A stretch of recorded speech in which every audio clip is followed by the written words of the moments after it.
Selamat pagi, berjumpa kembali dalam program Sabda Menyapa GKJ Sidarja. Hari ini Kamis 18 September tahun 2025. Kita bersama akan merenungkan firman Tuhan dari Lukas 18 ayat 9 sampai 14 yang demikian.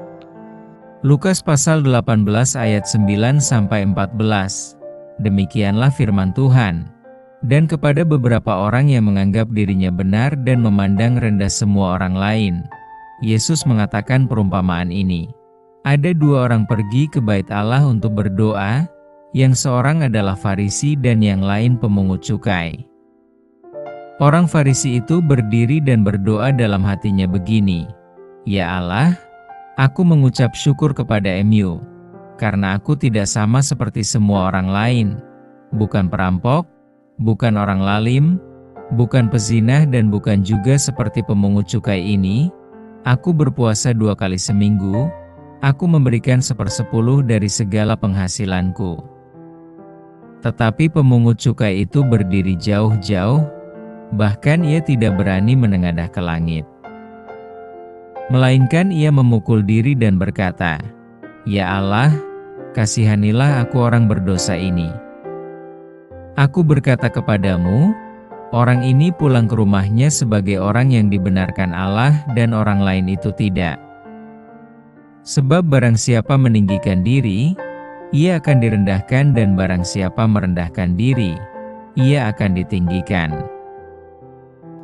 Tema yang akan kita renungkan adalah doa yang dibenarkan. Jika ada doa yang dibenarkan, apakah ada doa yang tidak dibenarkan?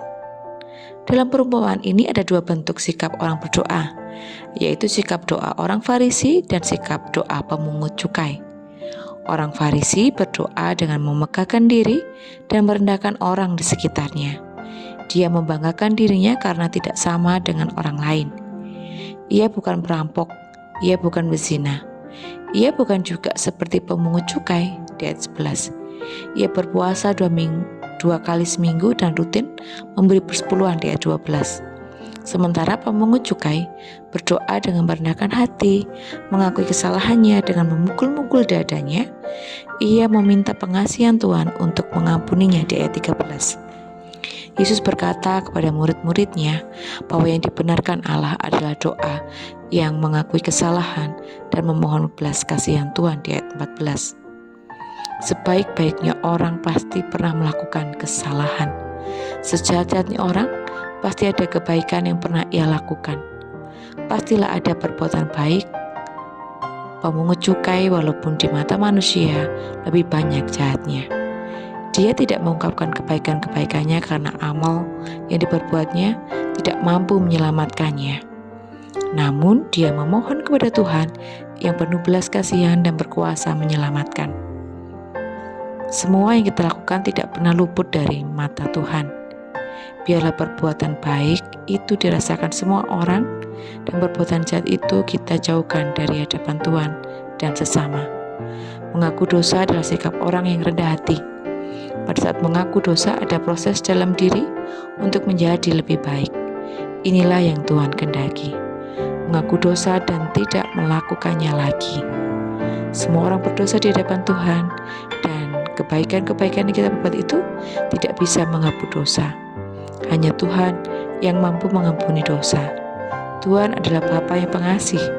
Dia akan selalu mengampuni mereka yang datang, mengakui kesalahan dan dosa-dosanya.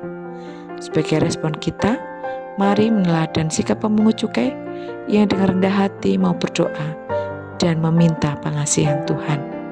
Mari bersama kita berdoa. Mengucap syukur Tuhan untuk pagi yang indah ini. Engkau terus membentuk kami menjadi lebih indah. Mampukan Tuhan jika selama ini kami terus mengingat kebaikan kami, bahkan kami lupa akan setiap dosa yang telah kami lakukan. Saat ini kami datang ke hadirat-Mu Tuhan untuk mengakui segala dosa dan kesalahan kami. Kami mohon Engkau mengampuni segala dosa ini dan berindu Tuhan untuk boleh kami menjadi pribadi-pribadi yang seturut dengan kehendak-Mu, dengan Dengan penuh kesadaran kami mengakui bahwa kami dengan segala kebaikan kami lakukan tidak dapat menyelamatkan hidup kami. Keselamatan kami hanya karena kasih karunia-Mu. Mampukan kami Tuhan untuk tidak menjadi sombong, tapi juga boleh menjadi teman yang baik bagi orang-orang di sekitar kami, sehingga kemuliaan-Mu yang dinyatakan. Terima kasih ya Tuhan. Di dalam nama Tuhan Yesus kami berdoa dan siap untuk menjadi lebih baik dari hari-hari yang kemarin. Haleluya, amin. Selamat beraktivitas, Tuhan Yesus memberkati.